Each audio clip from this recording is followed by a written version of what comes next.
Hello everyone. ఇంకా science exam కూడా అయిపోయింది.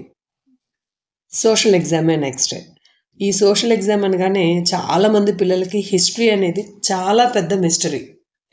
మరి ఇంకా ముఖ్యంగా నేషనలిజం ఇన్ ఇండియా అనే టాపిక్ చాలా ఇంపార్టెంట్. ఈ చాప్టర్ నుంచే మనకు ఒక 8 మార్క్స్ అయితే గ్యారంటీగా వస్తుంది. ఆ 8 మార్క్స్ ఏంటి అంటే ఒకసారి చూడండి. Map pointing 2 marks compulsory.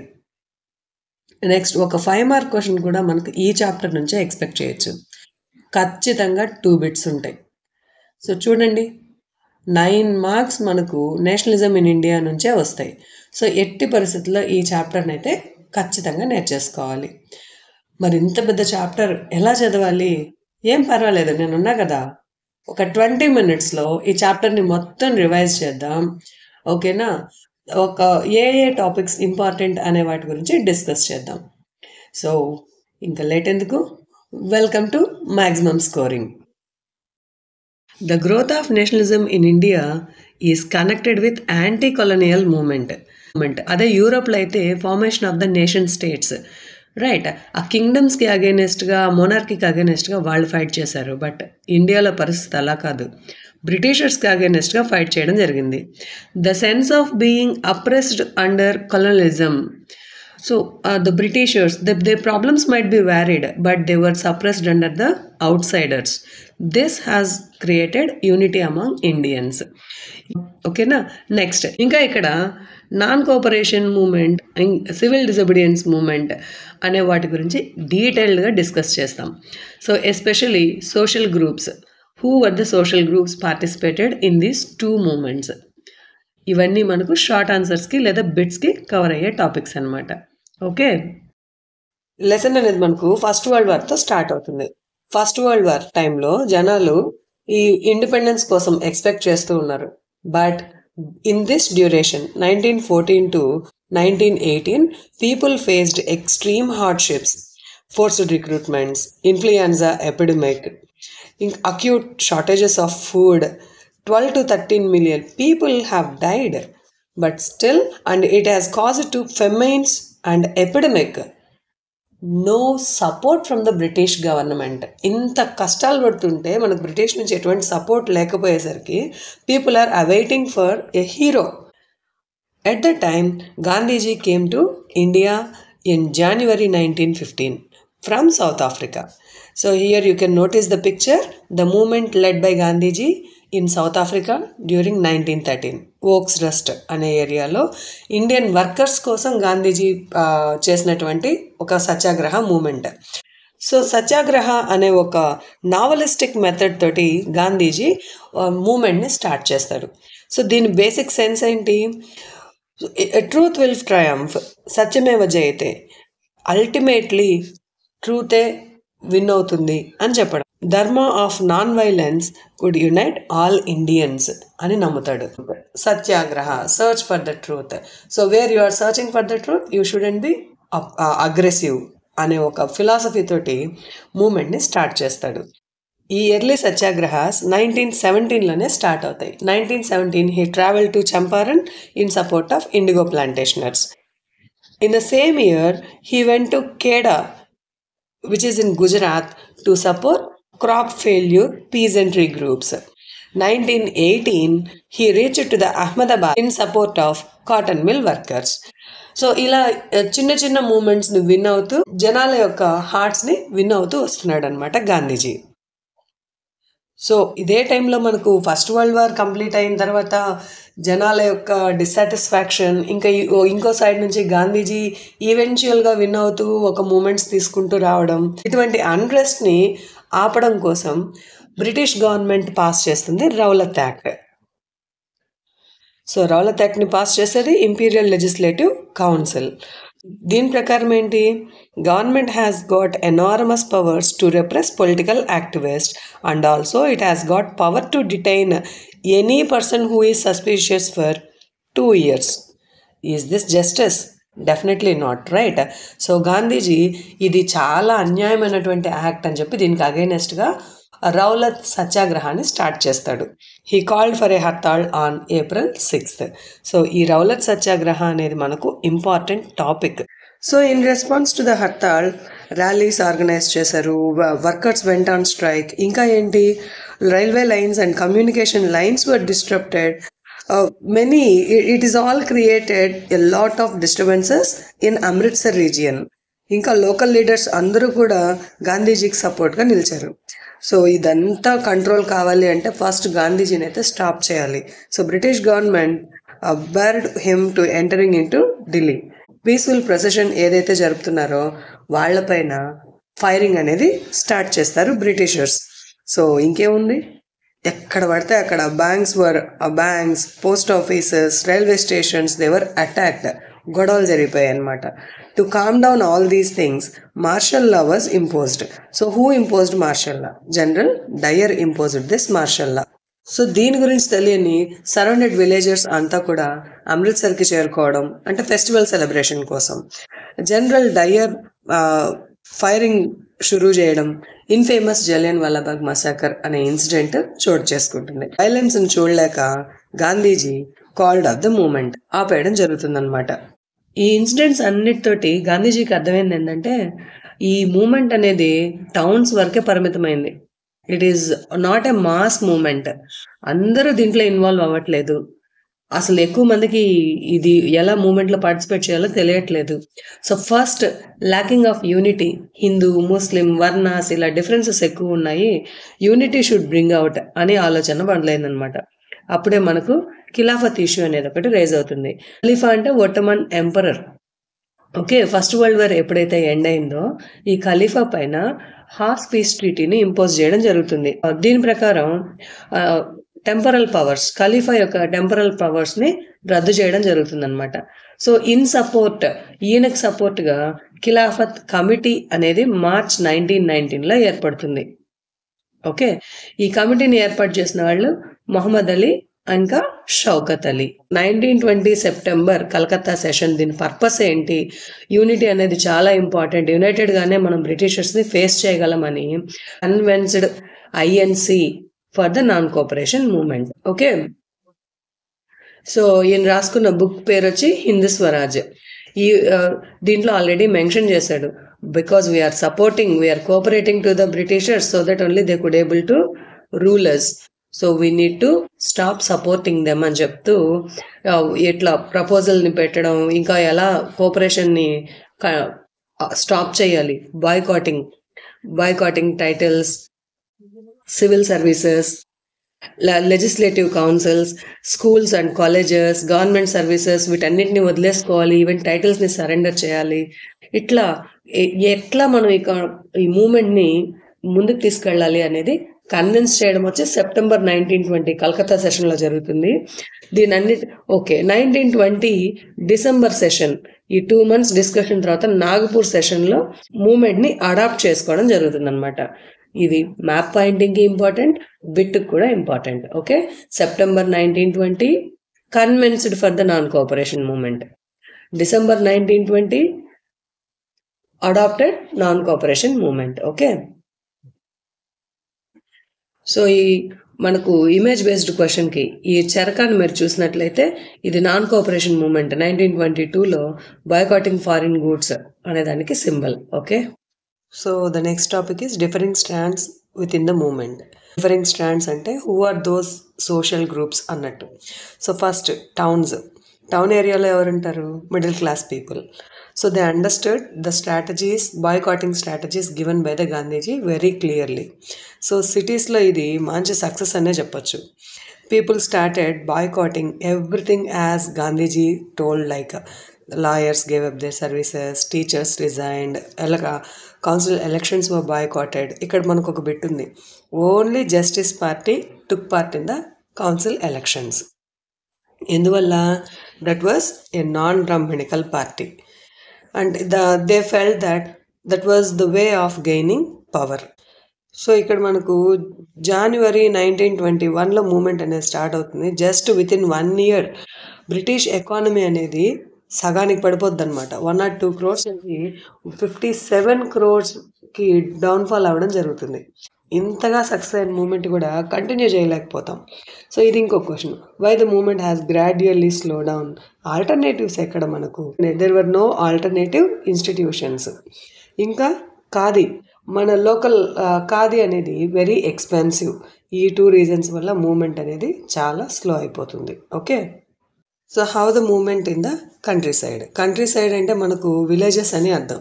మరి విలేజెస్లో వీళ్ళు ఎలా ఫైట్ చేశారో, అసలు ఎవరున్నారంటే ఈ విలేజెస్లో మనకు పీజెంట్స్ని, ట్రైబల్స్ని, ఈ 2 గ్రూప్స్ గురించి మనం డిస్కస్ చేస్తాం. ఓకేనా, ఇక్కడ వీళ్ళకి డైరెక్ట్ ఎనిమీ ఎవరు అంటే ల్యాండ్ లార్డ్స్, ఇంకా తాలూక్దార్స్. వీళ్ళు ఫేస్ చేసే మెయిన్ ప్రాబ్లం బేగార్, అంటే without any payment they need to contribute the work for the landlords and talukdars. So ఈ మూమెంట్కి బాబా రామచంద్ర అనే ఆయన లీడర్షిప్ తీసుకుంటారు. ఈ was a sanyasi, you know that. So under his leadership they have started doing nai dhobi bans too. Here you need to understand that actually Gandhiji never said that not to pay any taxes and he is going to come and redistribute the land among the poor. కానీ పాపం జనాలు అలా అర్థం చేసుకున్నారు, గాంధీజీ ఎటువంటి taxes pay చేయక్కర్లేదు అన్నాడు. So they started attacking talukdars. So ఇక్కడ ఏమవుద్ది, ఇంకా తాలూక్దార్స్ని అటాక్ చేస్తే that has turn up like a rebellion అనమాట. గొడవలు, వైలెన్స్ అనేది క్రియేట్ అయిపోయింది. సో గాంధీజీస్ వెపన్ ఏంటి? Non violence. కానీ కంట్రీ సైడ్ ఇది టోటలీ వైలెంట్ యాక్టివిటీగా తయారైపోయింది. సో నెక్స్ట్ ఈ బిట్ చూడండి, 1928 బార్దోలి సత్యాగ్రహాన్ని మనకు జరిపింది వల్లభాయ్ పటేల్. ఇది కూడా పీసెంట్ సత్యాగ్రహ కిందకే వస్తుంది. బార్దోలి అనేది గుజరాత్లో ఉండే ఒక తాలూకా. ఓకే, నెక్స్ట్ ఇది చాలాసార్లు అడిగినటువంటి పారాగ్రాఫ్ బేస్డ్ క్వశ్చన్ అనమాట. సో ఇక్కడ రాయ్బరేలీ మూమెంట్ ఎవరు నిర్వహించారు అంటే జవహర్లాల్ నెహ్రూ. ఇది కిసాన్ ఆవత్ సభని ఏర్పాటు చేస్తూ వస్తారు కదా, దానిలో భాగంగా 300 బ్రాంచెస్ని ఏర్పాటు చేస్తారు. జవహర్లాల్ నెహ్రూ రాయ్బరేలీకి రావడం, అక్కడ ఈ పారాగ్రాఫ్ దానికి సంబంధించింది. క్లియర్? నెక్స్ట్ ట్రైబల్స్కి వచ్చేసరికి అల్లూరి సీతారామరాజుని ఎగ్జాంపుల్గా తీసుకుంటాం. So write a brief note on Alluri Sitaramaraju. Otherwise how the movement has spread in tribal areas or forest areas అన్నట్టు.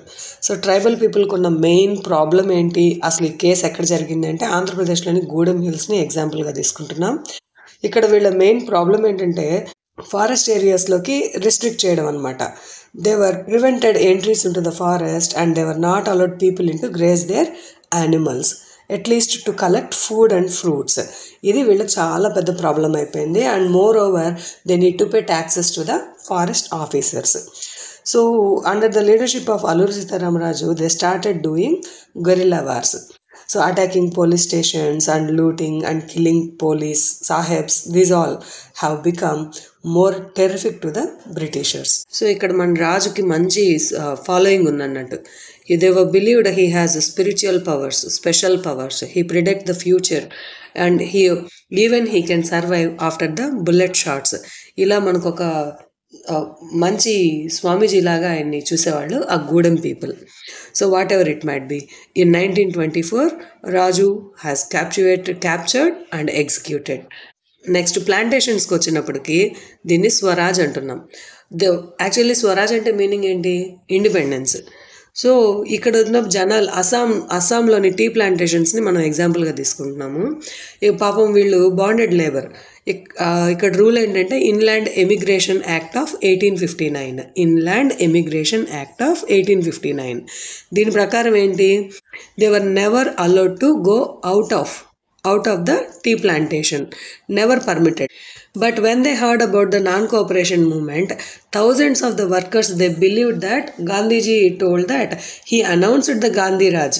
They believed Gandhi Raj was coming and everyone would be given land on their own villages. So they started moving out of the plantations. They were raising slogans like Swatantra Bharat, Vande Mataram, and they were against the Britishers by raising Swaraj raising many slogans, and they tried to escape from the plantations. What was the result? They all were captured and they have beaten up like anything. So in the plantation side too, that was totally turned up into violent act. So okay, so ఇక్కడ ఇమేజ్ని చూసినట్లయితే ఇక్కడ చూడండి, this incident taken place in Chauri Chaura 1922. So Chauri Chaura ఇది map pointing important. So where a peaceful demonstration in a bazaar was turned into a violent clash. President మన గాంధీ గారికి చాలా కోపం వచ్చిందనమాట. He withdraw the non cooperation movement as it was turning up into violent in many places and he was also told that satyagrahis needed to be trained properly before starting a mass struggles. So non cooperation movement duration ఎంత? 1921 January to 1922 February. Is that clear to you all? Non cooperation movement ఎప్పుడైతే call of అయిందో CR Das, Motilal Nehru వీళ్ళు ఏంటంటే స్వరాజ్ పార్టీని ఏర్పాటు చేశారు 1928లో. అంతేకాదు council ఎలక్షన్స్కి బ్యాక్ అవుదాం అనుకుంటారు. అదే యంగ్ లీడర్స్ అయిన జవహర్లాల్ నెహ్రూ, సుభాష్ చంద్రబోస్ వీళ్ళు ఏంటంటే మాస్ యాజిటేషన్ ఒకటి స్టార్ట్ చేయాలి, ఫుల్ ఇండిపెండెన్స్ డిమాండ్ చేస్తూ అని కాంగ్రెస్లో డిఫరెన్సెస్ వస్తాయి. ఈ కన్ఫ్యూజన్లో మనకు మొత్తం ఇండియన్ పాలిటిక్స్ని టర్న్అప్ చేసినవి 2 ఫ్యాక్టర్స్ ఉన్నాయి. ఒకటేమో great depression, world wide economic depression, ఇంకోటేమో సైమన్ కమిషన్ అనమాట. So first world wide economic డిప్రెషన్లో భాగంగా ఏమైందంటే మనకు బిజినెస్, అగ్రికల్చరల్ ప్రైసెస్ ఇవన్నీ దారుణంగా పడిపోతాయి. 1926 నుంచి 1930 మధ్యలో people felt acute crisis. Exports declined, peasants found it very difficult to sell their product and their revenue has become got stuck. Villages side అయితే కండిషన్ అనేది చాలా బ్యాడ్గా తయారవుతుంది. బ్రిటిషర్స్ ఏం చేస్తారంటే ఒక కమిషన్ ఏర్పాటు చేస్తారు. సో అప్పట్లో ఉన్నటువంటి టోరీ గవర్నమెంట్ ఈ ఒక స్టాట్యుటరీ కమిషన్ అంటే ఒక సలహా సంప్రదింపు, అసలు అక్కడ ఏం జరుగుతుందో చూడండి అన్నట్టు అడ్వైజరీ కమిషన్ని స్టాట్యుటరీ కమిషన్ అంటారు. సర్ జాన్ సైమన్ లీడర్షిప్లో ఒక కమిషన్ని సెండ్ చేస్తారు. సో వీళ్ళ ఆబ్జెక్టివ్ ఏంటి? వీళ్ళు సైమన్ కమిషన్ ఇండియాకి రావడానికి it has come to look in to the functioning of the constitutional system in India and suggest changes. అంటే కాంగ్రెస్లో వచ్చిన టస్సల్ని బేస్ చేసుకొని అక్కడ మీకు సలహాలు ఇస్తామంటే వీళ్ళు వచ్చారు. మరి సలహాలు ఇవ్వాలంటే ఎవరు ఉండాలి? కనీసం ఒక ఇండియన్ అన్న ఆ టీంలో ఉండాలి కదా. So where they have come to know there was no single Indian member in the group, people got anger against to the Simon Commission. 1928లో గో బ్యాక్ సైమన్ అనే స్లోగన్స్ తోటి వీళ్ళని అసలు ఎంటరే కానివ్వలేదన్నమాట. Congress, Muslim League, this all the people have taken part in to the demonstration with the slogan go back Simon. Okay, ఈ go back Simon మూమెంట్కి leadership వహించింది లాలా లజపత్ రాయ్. అప్పుడే ఆయన బ్రిటిష్ పోలీస్ చేతిలో బాగా దెబ్బలు తిని ఆ ఇంజురీస్ వల్లనే చనిపోవడం కూడా జరుగుతుంది. ఈ లాలా లజపత్ రాయ్ యొక్క స్టూడెంటే భగత్ సింగ్ హెచ్ఎస్ఆర్ఏని ఎస్టాబ్లిష్ చేస్తాడు. క్లియర్? ఈ గందరగోళానికి అంతా ఫుల్ స్టాప్ పెట్టడానికి ఇక్కడ ఇర్విన్ ఏం చేస్తాడు? Lord Irwin he announced vague offer like dominion status on October 29. ఇక్కడ ఈ మీనింగ్స్ తెలుసుకోవాల్సిన అవసరం ఎంతైనా ఉంది. వేగ్ ఆఫర్ అంటే unspecified future, confusing kind of promise అనమాట. Dominion status and British was going to be act like a autonomous power, India can be given as a puppet role. దీనికి ఎవడు ఒప్పుకుంటాడు చెప్పండి? So Congress did not satisfy with the proposal and we rejected to attend round table conference. ఇక counter యాక్షన్గా Jawaharlal Nehru, Subhash Chandrabose ఏం చేస్తారు? December 1929 Lahore సెషన్లో పూర్ణ Swaraj declaration తీసుకొస్తారు. పూర్ణ స్వరాజ్ అంటే కంప్లీట్ ఇండిపెండెన్స్ అన్నట్టు.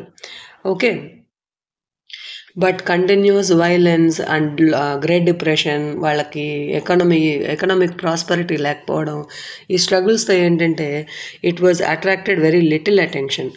ఇక్కడ మళ్ళీ గాంధీజీ తెరపైకి వస్తాడనమాట. సో ఇక్కడ గాంధీజీ ఏంటంటే ఈ ఫ్రీడమ్ అనే థాట్ని జనాల్లోకి తీసుకురావడానికి సాల్ట్, ఎవ్రీడే లైఫ్తో కనెక్ట్ ఉండే సాల్ట్ని వెపన్గా చేసుకొని సాల్ట్ మార్చ్ని అయితే స్టార్ట్ చేస్తాడు. సో ఇక్కడ మనకు 2 కామన్ క్వశ్చన్స్ ఉంటాయి. Why salt only choosed by Gandhiji? Next briefly explain about the salt march. So civil disobedience movement ఎలా స్టార్ట్ అయింది అన్న, write a short note on salt march అన్న, రెండింటికి ఒకటే ఆన్సర్ రాస్తారు. క్లియర్? నెక్స్ట్ ఈ ఇమేజ్ చూస్తే ఇది దండి మార్చ్కి సంబంధించినటువంటి ఇమేజ్. నెక్స్ట్ సో, సాల్ట్ సత్యాగ్రహ అనేది వైడ్ స్ప్రెడ్ అయితది. కోస్టల్ రీజియన్స్‌కి వచ్చేసి సాల్ట్ కల్టివేషన్ ఇదంతా ముమ్మరంగా జరుగుతా ఉంటదనమాట. సో, ఇందులో భాగంగా ఏంటి, ఈ పీజెంట్స్, విలేజ్ గ్రూప్స్ ఈ చౌకీదారీ టాక్సెస్‌ని పే చేయడం ఇట్లాంటివంతా రెఫ్యూజ్ చేస్తారు. ఇంకా ఈ Khan Abdul Ghaffar Khan disciple of Mahatma Gandhi was arrested in 1930. ఎప్పుడైతే అబ్దుల్ గాఫర్ ఖాన్‌కి చాలా మంచి ఫాలోయింగ్ ఉంటది. ఈయన ఎప్పుడైతే అరెస్ట్ చేస్తారో పెషావర్‌లో చాలా వయలెన్స్ అనేది క్రియేట్ అవుతది. ఈయన ఫాలోవర్స్ అంతా పోలీస్ కార్స్‌ని అటాక్ చేయడము, ఈ పోలీస్ వాళ్ళపైన అటాక్ చేయడము, ఇట్లా many people were killed. Mahatma Gandhi himself was arrested. ఇంకా షోలాపూర్‌లో ఉన్నటువంటి వర్కర్స్ అయితే municipal buildings, police stations, law courts, railway stations వీటన్నింటిపైన whatever it might be appears to be symbol like a British rule వాటన్నిటిని attack చేయడం మొదలుపెడతారు. సో, ఈ రెవల్యూషన్‌ని చూసిన బ్రిటిషర్స్ దీన్ని ఎట్లాగైనా కంట్రోల్‌లోకి తీసుకురావాలి అన్న ఉద్దేశంతో బ్రూటల్ రెప్రెషన్‌ని ఇంపోజ్ చేస్తారనమాట. ఇంకా even women were beaten up. Many peaceful satyagrahis were attacked and arrested. ఇంకా ఈ వయలెన్స్‌ని తట్టుకోలేక మళ్ళీ గాంధీజీ మూవ్‌మెంట్‌ని March 5, 1931లో ఆపేయడం జరుగుతుంది. సో, ఇక్కడ సివిల్ డిసోబీడియన్స్ మూవ్‌మెంట్ డ్యూరేషన్ ఎంత? 11th March 1930 to 5th March 1931. ఇది కూడా అంతే, జస్ట్ 1 year స్పాన్‌లోనే అట్లా మూవ్‌మెంట్ చాలా రైజ్ అవ్వడం, మళ్ళీ మూవ్‌మెంట్ కాల్ ఆఫ్ చేయడం ఇలా అవుతుందనమాట. సో, ఇక్కడ ఇర్విన్ ఒక ప్రపోజల్ పెడతాడు. ఈ ఇర్విన్ ప్రపోజల్ ఏంటి, ఇప్పుడు మీరు సెకండ్ రౌండ్ టేబుల్ కాన్ఫరెన్స్‌కి అటెండ్ అవ్వండి, పొలిటికల్ ప్రిజనర్స్‌ని అందరినీ రిలీజ్ చేస్తాను అన్నట్టు. సో, గాంధీజీ ఈ గాంధీ ఇర్విన్ ప్యాక్ట్‌కి ఒప్పుకొని సెకండ్ రౌండ్ టేబుల్ కాన్ఫరెన్స్‌కి అటెండ్ అవుతాడనమాట. So, December 1931 Gandhiji went to London. కానీ అక్కడ నెగోసియేషన్స్ ఫెయిల్ అవుతాయి. ఈయన వెనక్కి వచ్చేసరికి అందరూ జైల్లోనే ఉంటారు. Ghaffar Khan, Jawaharlal Nehru, many leaders were arrested and also they declared Congress as illegal. So, దీంతో గాంధీ గారికి కోపం వచ్చేసి మూవ్‌మెంట్‌ని మళ్ళీ రీలాంచ్ చేయడం జరుగుతుంది. But still by 1934 it lost its momentum. జనాలు అంతగా సపోర్ట్ చేయరు. ఇప్పుడు మనం ఒకసారి రీక్యాప్ వేసుకోవాలి, what are the social groups అన్నట్టు. సో, ఇక్కడ మనకు సింపుల్గా చెప్పేసుకుందాం. How participants are the movement. ఇక్కడ ఫస్ట్ మనం గమనించాల్సింది పీజెంట్ గ్రూప్స్. ఈ పీజెంట్ గ్రూప్స్లో మనకు 2 రకాలు ఉంటారు, రిచ్ పీజెంట్స్ ఇంకా పూర్ పీజెంట్స్ అన్నట్టు. ఈ పటేదార్స్ ఫ్రమ్ గుజరాత్, జాట్స్ ఫ్రమ్ ఉత్తరప్రదేశ్ బిట్కి ఇంపార్టెంట్. వీళ్ళని రిచ్ పీజెంట్స్కి ఎగ్జాంపుల్గా చెప్తాం. సో, వీళ్ళు ఏం డిమాండ్ చేశారు, వీళ్ళు అనుకునేది ఏంటి, Swaraj was a struggle against high revenues. ఈ గ్రేట్ డిప్రెషన్ వల్ల వాళ్ళకి చాలా నష్టాలు వచ్చి ఉంటాయి కదా. సో, వాళ్ళు బ్రిటిష్ గవర్నమెంట్కి ట్యాక్సెస్ కట్టలేకపోతారు. So, their opinion was a struggle against high revenues. Okay, ఇంకా సెకండ్ కేటగిరీ అయితే పూర్ పీజెంట్రీ. వీళ్ళ డిమాండ్స్ ఏంటి, నో రెంట్ క్యాంపెయిన్స్. యాక్చువల్లీ వీళ్ళ పరిస్థితి ఏంటంటే they need to take land for rent from the landlords. వీళ్ళకి వచ్చేదే చాలా తక్కువ income, how they can pay rent to the landlords. So, they demanded for no rent campaigns. ఇప్పుడు కాంగ్రెస్ ఏం చేయాలి, బ్రిటిషర్స్కి దగ్గర నుంచి ట్యాక్సెస్ తగ్గించమన్న రిచ్ పీజెంట్స్కి సపోర్ట్ చేయాలా, అసలు మేము రెంట్లే కట్టము అనే పూర్ పీజెంట్స్కి సపోర్ట్ చేయాలా. So, Congress couldn't able to take proper decision in between rich పీజెంట్రీ and the poor peasantry. So, ఇద్దరికి కూడా మూమెంట్ మీద ఇంట్రెస్ట్ పోద్దనమాట.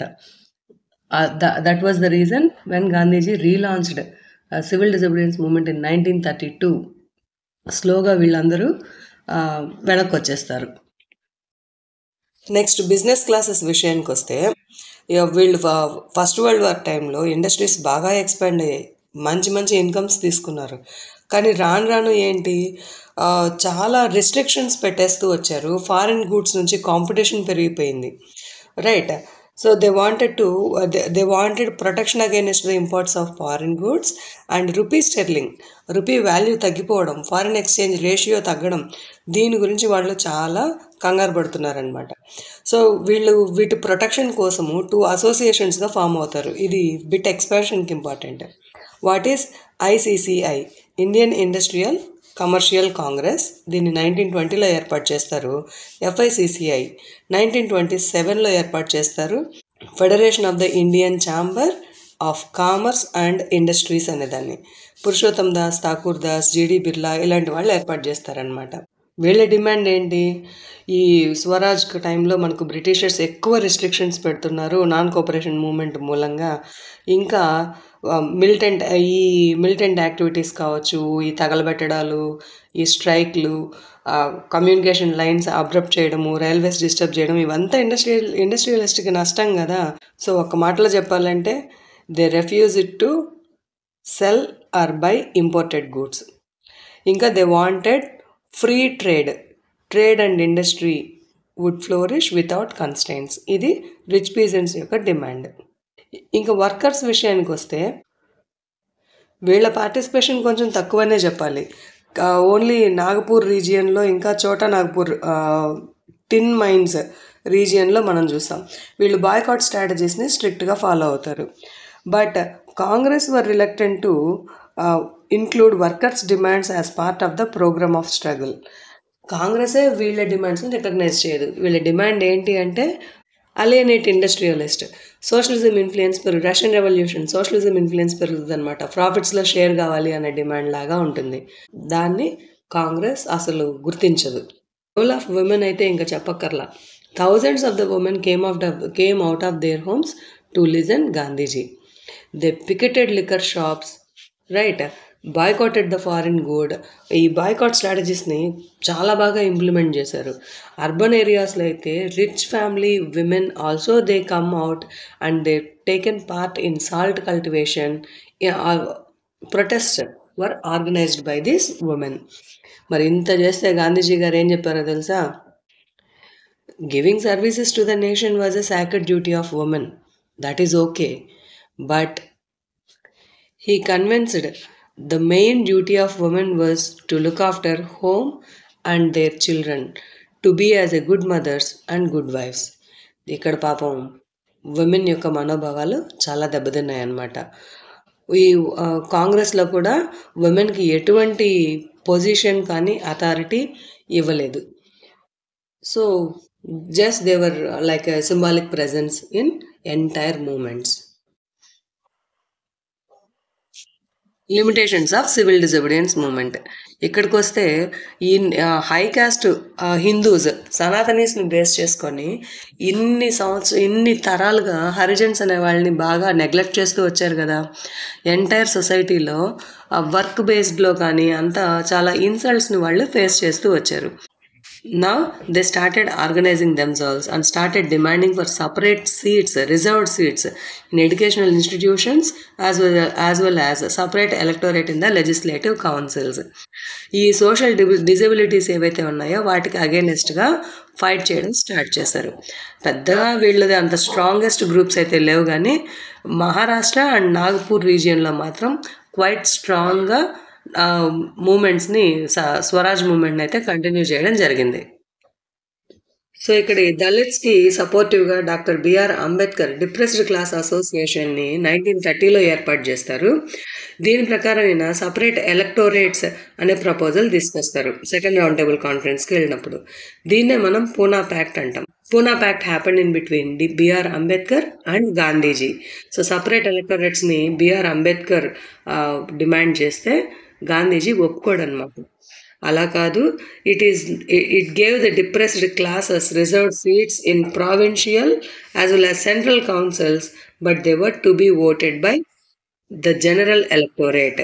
ఇది కంప్లీట్ సపరేట్ అయితే కాదు, జనరల్ ఎలక్టోరేట్ లాగానే ఉంటుంది, కానీ క్యాండిడేట్స్ మాత్రం ఈ రిజర్వ్డ్ కేటగిరీస్ నుంచి వస్తారు అనే ఒక ఒప్పందం గాంధీకి అంబేద్కర్కి మధ్య ఏర్పడుతుంది. దీన్నే మనం పూనా ప్యాక్ట్ అంటున్నాం. పూనా ప్యాక్ట్ జరిగిన ఇయర్ 1932. ఇంకా చెప్పాలంటే ఈ ముస్లిమ్స్ కూడా ఇప్పుడు ఖిలాఫత్ ఇష్యూ వచ్చినప్పుడు హిందూ ముస్లిం కంబైన్ అయ్యి బ్రిటిషర్స్కి అగేనెస్ట్గా మూమెంట్ నడిపారు. కానీ ఆ తర్వాత రాను ఈ గ్రేట్ డిప్రెషన్ టైంలో non cooperation movement call off చేశాక దే ఫెల్ట్ అలియనేటెడ్. ఈ Hindu religious nationalist groups dominant, Hindu Mahasabha డామినెంట్గా ఉన్నట్టుగా వాళ్ళు ఫీల్ అవుతారనమాట. So the relations between Hindus and Muslims become worst. Hindu Muslim communal clashes, riots జరగడం ఇవంతా కూడా ఈ రిలేషన్స్ని దెబ్బతీస్తాయి ఈ టూ కమ్యూనిటీస్ మధ్యలో. 1927లో కాంగ్రెస్ ముస్లిం మళ్ళీ కలిసి వర్క్ చేయాలని స్ట్రాటజీస్ అయితే స్టార్ట్ చేస్తాయి. But Muslim League demanded for separate electorates for Muslim populated, Muslim dominated provinces. But all party conference in 1928 MR Jayakar ఆధ్వర్యంలో హిందూ మహాసభ ఎప్పుడైతే ఈ ప్రపోజల్ని అపోజ్ చేస్తుందో ఈ రిలేషన్స్ అనేవి బాగా దెబ్బతింటాయి అన్నమాట. So like that there was a lot of suspicion and distress among the communities. Sanatanis ki, Harijans ki, Hindus ki, Muslims ki, women recognition లేకపోవడం, ఇట్లా చాలా రకాలైనటువంటి డిస్టర్బెన్సెస్తో ఉండడం వల్ల ఇది అంత యునైటెడ్ స్ట్రగుల్గా సక్సెస్ అవ్వలేదు అని చెప్పాలి. Many Muslim leaders and intellectuals expressed their concern about the status of Muslim minority within India. They felt ముస్లిం అనేది మైనారిటీ ఇండియాలో అనేది బాగా స్ట్రాంగ్గా నమ్మారు. హిందూ మెజారిటీ మమ్మల్ని డామినేట్ చేస్తుంది అని భయపడ్డారనమాట. These all were the reasons why the relaunch of the civil disobedience movement wasn't succeeded. Clear? Right a brief note on sense of collective identity అనేది అయితే 5 మార్క్ క్వశ్చన్కి నేర్చుకోవాలి. ఇప్పుడు మనం టకటక బిట్స్ అయితే చెప్పుకుంటూ వెళ్ళిపోదాం. మనకు ఈ ఇమేజ్లో కనిపిస్తుంది Balagangadhar Tilak. Okay, so Indians కూడా ఈ collective identity belongingness towards the నేషన్ని క్రియేట్ చేయడానికి we used history and fiction, folklore, songs, popular paints and symbols. These all played an important role in making of nationalism. ఇవన్నీ వాడకపోతే ఎలాగా? Right, even we used languages. Next, the growth of nationalism in the 20th century. ఇక్కడ చూస్తే మనకు చాలా బిట్లు వస్తాయి.